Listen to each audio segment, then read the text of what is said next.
할렐루야. 온라인 예배에 오신 여러분을 주님의 이름으로 환영합니다. 사랑하고 축복합니다. 이 시간 영과 진리로 예배하실 때 하나님께 찬송 올려드리겠습니다.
다 같이 기도하시겠습니다.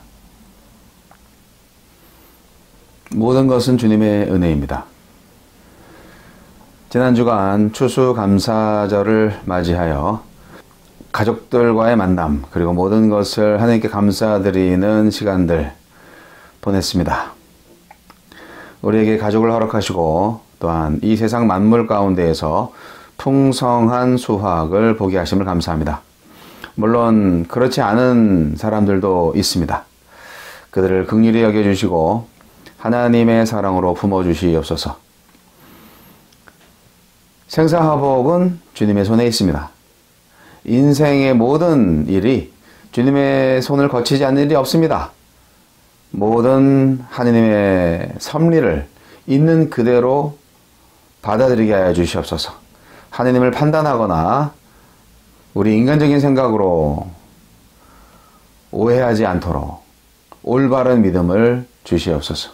주님께서 주신 생명의 은혜를 하나님께서 기뻐하시는 예배와 찬미의 제사로 바꿀 수 있는, 응답할 수 있는 하나님의 백성으로 온전히 살게 하여 주옵소서. 오늘 말씀을 통해서 우리에게 주시는 교훈, 이 세상을 향한 하나님의 눈을 보게 하여 주시고 하나님의 마음을 갖게 하여 주실 줄 믿습니다. 예수님 이름으로 기도합니다. 아멘.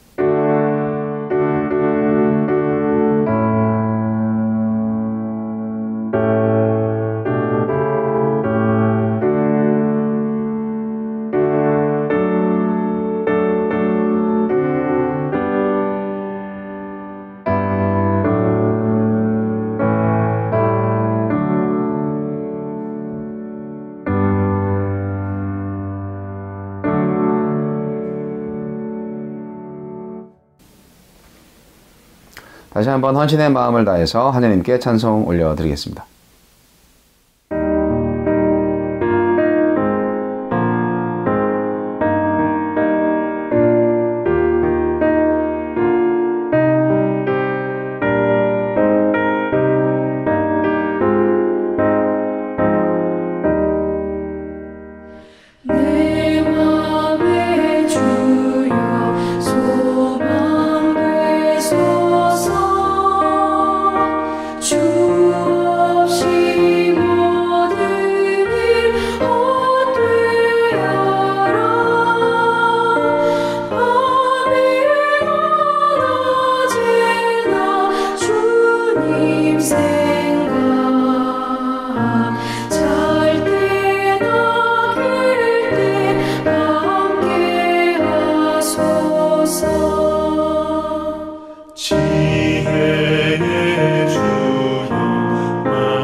헌금을 위해서 기도하시겠습니다. 하느님께 드리는 주일헌금, 감사헌금, 11조 헌금, 모든 작정 헌금들을 받아주시옵소서. 예물 드림으로 우리의 신앙의 감사를 마치는 것이 아니라 이것이 바로 주님께 감사하는 신앙의 출발점이라는 것을 알게 하여 주시고, 예물만큼이나 우리의 삶이 솔직하고 정성스럽고 그리고 열정 있는 하느님의 진리의 길을 따라가는 온전한 예배자의 삶이 되게 해 주시옵소서. 풍성한 삶을 허락하시는 주님께 다시 한번 감사드리며 예수님 이름으로 기도합니다. 아멘. 오늘의 말씀은 전도서 1장 1절로 11절 말씀입니다. 전도서 1장 1절로 11절 말씀. 다윗의 아들 예루살렘 왕 전도자의 말씀이라. 전도자가 이르되 헛되고 헛되며 헛되고 헛되니 모든 것이 헛되도다. 해 아래에서 수고하는 모든 수고가 사람에게 무엇이 유익한가? 한 세대 가고 한 세대는 오되 땅은 영원히 있도다. 해는 뜨고 해는 지되 그 떴던 곳으로 빨리 돌아가고 바람은 남으로 불다가 북으로 돌아가며 이리 돌며 저리 돌아 바람은 그 불던 곳으로 돌아가고 모든 강물은 다 바다로 흐르되 바다를 채우지 못하며 강물은 어느 곳으로 흐르든지 그리로 연하여 흐르느니라.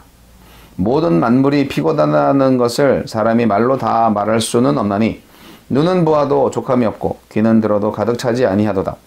이미 있던 것이 후에 다시 있겠고 이미 한 일을 후에 다시 할지라. 해 아래에는 새 것이 없나니 무엇을 가리켜 이르기를 보라 이것이 새 것이라 할 것이 있으랴. 우리가 있기 오래전 세대들에도 이미 있었느니라. 이전 세대들이 기억됨이 없으니 장래 세대도 그 후 세대들과 함께 기억됨이 없으리라. 아멘. 헛되고 헛되며 헛되고 헛되니 모든 것이 헛되도다. 오늘의 말씀입니다.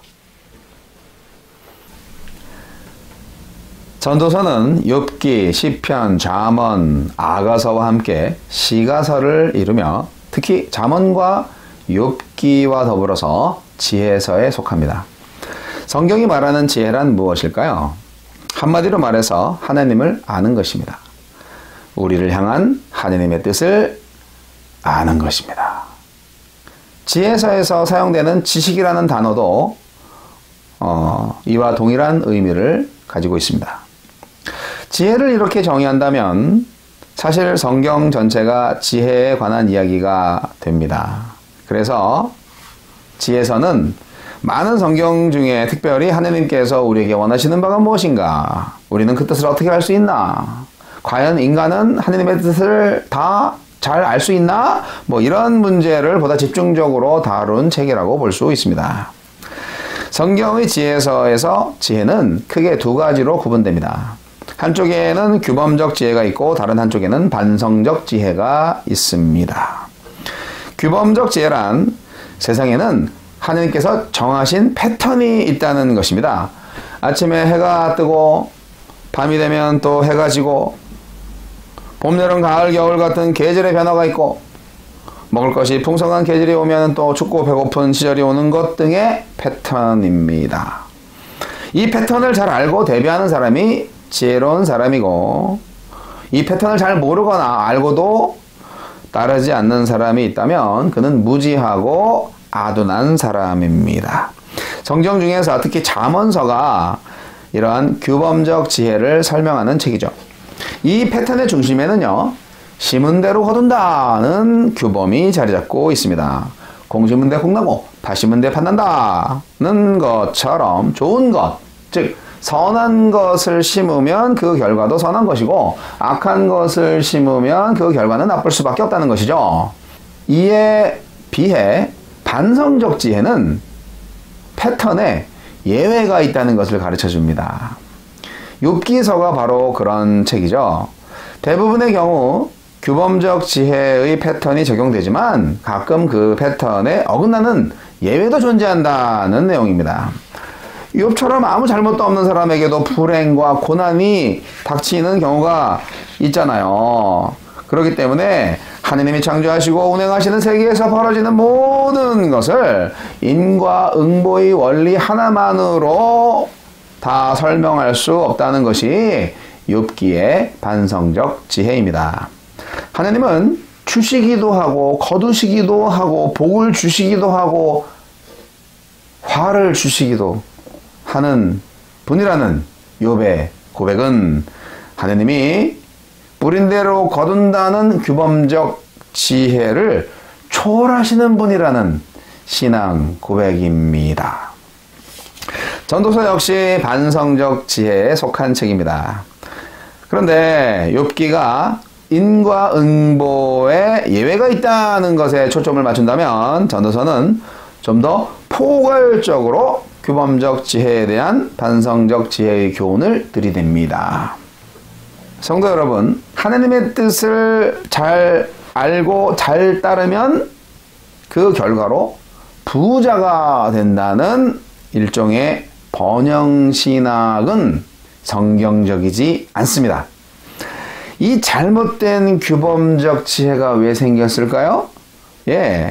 우리 마음속에 나만 복을 얻겠다는 어떤 그런 기복신앙 때문이 아닐까 생각하는데요.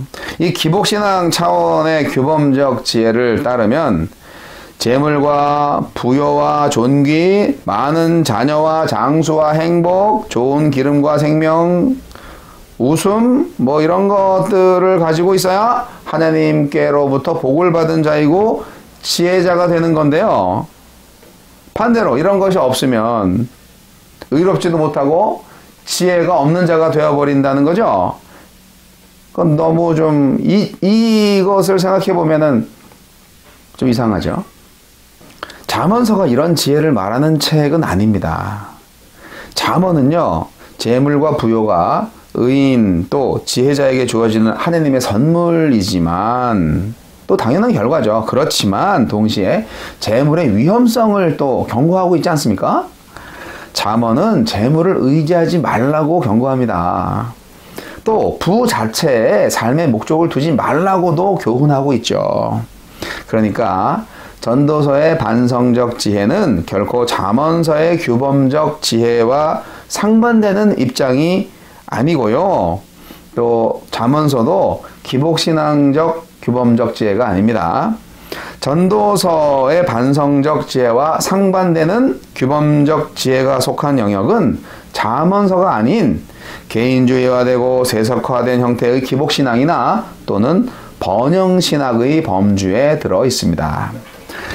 우리는 전도서를 통해서 잠언 그 이상의 지혜를 얻습니다. 잠언 그 이상의 세계를 만납니다. 여러분, 그 세계로 초대합니다. 전도서의 세계로 들어오세요. 전도서를 통해서 우리는 매우 중요한 신앙적 유익을 얻을 수 있는데요. 첫째로 전도서는 나를 중심으로 하는 개인주의적 신앙에서 벗어나게 합니다. 그러니까 내가 좋은 일을 만난 것이 꼭 하나님께도 좋은 일이라고 할 수 없고 내게 나쁜 일이 생긴 게 곧 하나님께도 나쁜 일이라고 할 수 없다는 것입니다. 좋으신 하나님이라는 표현은 내게 좋은 것을 주시는 하나님이라는 뜻이 아닙니다. 나의 개인의 삶에 안 좋고 불행한 일이 닥친다 할지라도 그것을 하나님의 징벌로 해석을 할 수 없습니다. 하나님은 모든 것을 각각의 때에 알맞고 적절하게 행하시는 분이니까요. 좋고 나쁨의 기준이 내 자신에게 있지 않아요. 전도서의 반성적 지혜는 긴 호흡으로 역사 속에 운행하시는 하나님의 일을 바라보게 합니다. 한 사람의 인생에 한정된 근시안적 신앙관이 아니라 천지 창조로부터 현재와 미래까지 이어지는 긴 시간의 흐름 속에서 하느님과 창조 세계의 여러 가지 것들을 이해하는 거시적인 안목을 제공합니다. 전도서의 세계, 새롭지 않습니까? 전도서는 두 번째로 인간 중심적 신앙에서 벗어나게 합니다. 인간은 하나님의 형상으로 창조되었고 다른 피조세계를 다스리는 역할로 부여받은 존재임에는 틀림이 없습니다. 그러나 인간 역시 다른 동물들과 마찬가지로 흙으로 지음을 받았고 결국 흙으로 돌아갈 존재라는 사실도 공존합니다. 전도서의 인간과는 하나님의 창조세계에 잠시 머물다가 가는 존재라는 점에서 동물과 차이가 없어요.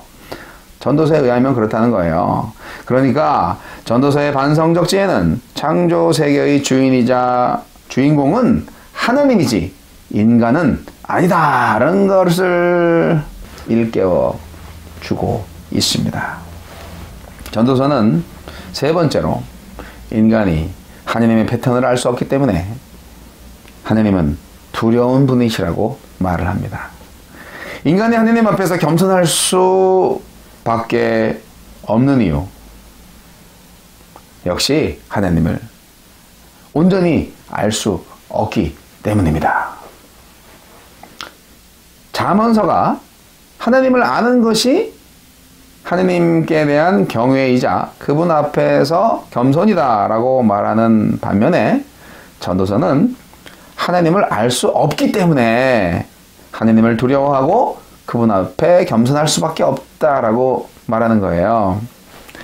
규범적 지혜의 겸손이 반성적 지혜에서는 교만이 됩니다. 잠언의 지혜는 하나님을 아는 지식에서 출발하지만 전도서의 지혜는 하나님을 알 수 없다는 무지의 자각에서 출발합니다. 진짜 겸손이 어느 쪽인 것 같으세요? 여러분의 출발점은 어디입니까? 하나님의 크심을 알고 자신의 작음을 아는 것이 바로 성숙한 신앙의 출발점입니다. 전도서는 온갖 부귀 영화를 다 누려본 솔로몬 왕의 입을 빌려서 인간사의 헛됨을 노래하고 있습니다. 인생은 몸과 마음을 기울여 수고한 만큼 유익을 얻지 못합니다. 뭔가 대단한 것을 이루었다고 해도 기껏해야 해 아래 일일 뿐이고 해가 가고 날이 가면서 곧 사라지고 잊혀지고 또 수고한 내가 떠나면 내 수고의 영광은 엉뚱한 사람이 누리기도 합니다. 그러니까 해냈다고 기고만장할 일도 없고 못했다고 기죽어 살 일도 없습니다. 해와 바람과 강물을 보세요. 얼마나 수고하고 애쓰고 있습니다. 얼마나 수고하고 애쓰고 있습니까? 하지만 달라진 것도 없고 나아진 것도 없습니다.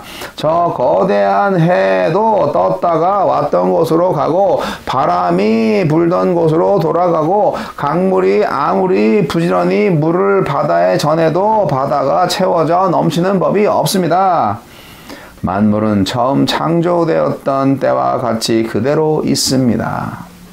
해 아래 무엇으로든 우리의 텅 빈 마음은 채워지지 않습니다. 기술의 발달로 예전보다 더 많이 쌓고 더 빨리 먹고 보고 듣고 읽어도 지구 전체를 보면 빈곤은 더해가고 굶주림은 심각해져 갑니다. 자살은 늘어가고 불행과 불안은 커져갑니다. 새로운 기술은 계속 쏟아져 나오지만 경쟁심과 욕망으로 가득한 인간은 그대로입니다. 이것이 현실입니다. 그래서 헛되고 헛되며 헛되고 헛되니 모든 것이 헛되도다. 기도하시겠습니다. 하느님 아버지, 모든 만물은 하느님의 창조물입니다. 하나님 외의 모든 것은 바람과 같습니다. 안개와 같습니다. 하나님께서 우리에게 인생의 의미를 주심을 감사합니다. 헛된 인생이 되지 않게 하여 주옵소서. 지금은 우리 주 예수 그리스도의 은혜와 하느님 아버지의 극진하신 사랑과 성령님의 감화 감동 교통 역사하심이 하느님을 경외함으로 헛된 인생을 살지 않고 정말 유의미한 인생을 살기로 결단하는 믿음의 백성들 위해 이제부터 영원까지 함께 하시기를 우리 구주 예수 그리스도 이름으로 간절히 축원하옵나이다. 아멘.